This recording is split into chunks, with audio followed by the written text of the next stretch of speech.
যিসকল candidate matric pass হৈছে সেইসকল কেণ্ডিডেটৰ বাবে বেংকত পদ মুকলি হৈছে।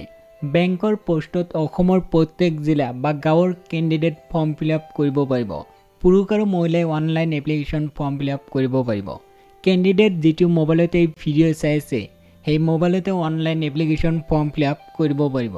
এই ভিডিঅ'ত জনাই দিয়া হ'ব কি বেংকত পদ মুকলি হৈছে, কিমানটা পোষ্ট মুকলি হৈছে, সিলেকশ্যন প্ৰচেছ কি, কেনেকৈ অনলাইন এপ্লিকেশ্যন ফৰ্ম ফিলআপ কৰিব, সম্পূৰ্ণ ডিটেইলছ কম সময়ৰ ভিতৰতে জনাই দিয়া হ'ব। ভিডিঅ'টো স্কিপ নকৰিব।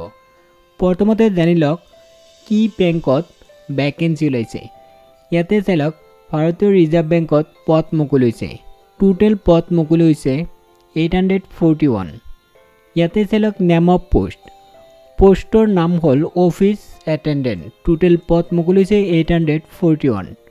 আৰু ইয়াতে কৈছে যে অসমৰ গুৱাহাটীত অফিচ এটেণ্ডেণ্ট পদ মুকলি হৈছে 38 পোষ্ট মুকলি হৈছে, ইয়াতে উল্লেখ কৰিছে।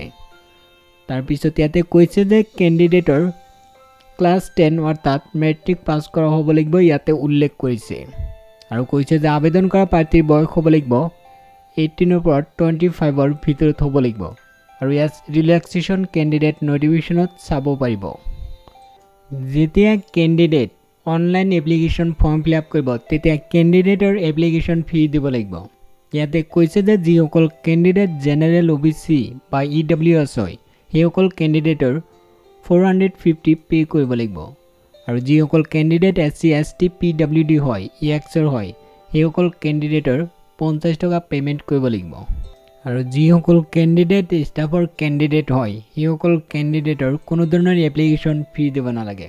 আৰু ইয়াতে কৈছে যে সিলেকশ্যন প্ৰচেছ অনলাইন টেষ্ট হ'ব, তাৰপিছত হ'ব লেংগুৱেজ প্ৰফিচিয়েঞ্চি টেষ্ট হ'ব। ইয়াতে চাই লওক পৰীক্ষাত অবজেক্টিভ টাইপ প্ৰশ্নবিলাক আহিব, অবজেক্টিভ টাইপ প্ৰশ্ন অৰ্থাৎ মাল্টিপল চইচ কুৱেশ্যন আহিব। তাৰপিছত ইয়াতে কৈছে যে টোটেল নম্বৰ থাকিব 120 আৰু প্ৰশ্ন থাকিব 120। আৰু কৈছে যে পৰীক্ষাৰ সময় 90 মিনিট। আৰু ইয়াতে চিলেবাছ উল্লেখ কৰি দিছে। চিলেবাছত আছে reasoning, general English, general awareness আৰু হ'ল নিউমেৰিকেল এবিলিটি। এইখিনি হ'ল চিলেবাছ, স্ক্ৰীনশ্বট কৰিব পাৰে। আৰু ইয়াতে উল্লেখ কৰিছে কেণ্ডিডেটৰ ফৰ্ম ফিলআপ আৰম্ভ হৈছে 2021 চনৰ ফেব্ৰুৱাৰী মাহৰ 24 তাৰিখৰ পৰা। আৰু ইয়াতে কৈছে যে লাষ্ট ডেট হ'ল 2021 চনৰ মাৰ্চ মাহৰ 15 তাৰিখ। আৰু ইয়াতে টেণ্টেটিভ ডেট অৰ্থাৎ ধৰি দিছে পৰীক্ষা কেতিয়া হ'ব, ডেট ধৰি দিছে। ইয়াতে কৈছে যে এপ্ৰিল মাহৰ 9 তাৰিখ আৰু 10 তাৰিখত পৰীক্ষা হ'ব। ইয়াতে চাই লওক এইটো হ'ল এপ্লিকেশ্যন ফৰ্ম। ইয়াতে চাই লওক প্ৰথম বেচিক ইনফৰ্মেশ্যনখিনি দিব লাগিব, তাৰপিছত ফটো ছিগনেচাৰ দিব লাগিব, তাৰপিছত ডিটেইলছ, তাৰপিছত প্ৰিভিউ, তাৰপিছত পে'মেণ্ট কৰিব লাগিব। ইয়াতে কেণ্ডিডেটৰ নাম লিখিব লাগিব।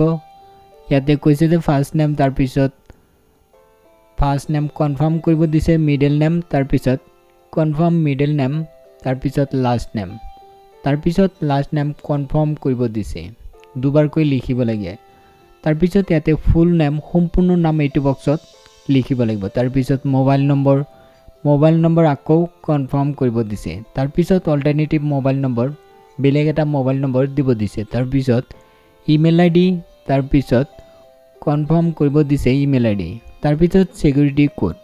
এইখিনি কমপ্লিট কৰি তাৰপিছত তলত চাব ৰাইট ছাইড তলত লিখা আছে ছেভ এণ্ড নেক্সট। ইয়াতে ক্লিক কৰিব। ক্লিক কৰাৰ পিছত ফটো এণ্ড ছিগনেচাৰ এই পেজত আহিব।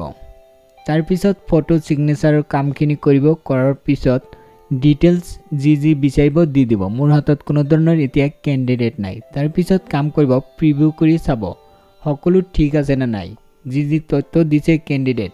যদি সকলো ঠিক আছে তেতিয়াহ'লে পে'মেণ্ট কৰিব পাৰিব। পে'মেণ্ট কৰি তাৰপিছত এপ্লিকেশ্যন ফৰ্ম প্ৰিণ্ট কৰিব পাৰিব। যদি আবেদন কৰিব বিচাৰিছে তেতিয়াহ'লে কাম কৰক, এই ভিডিঅ' ডিছক্ৰিপশ্যনত লিংক পাব। সেই লিংকত ক্লিক কৰি সম্পূৰ্ণ ডিটেইলছ চাব পাৰিব, লগতে নটিফিকেশ্যন চেক কৰিব পাৰিব, লগতে অনলাইন এপ্লিকেশ্যন ফৰ্ম ফিলআপ কৰিব পাৰিব।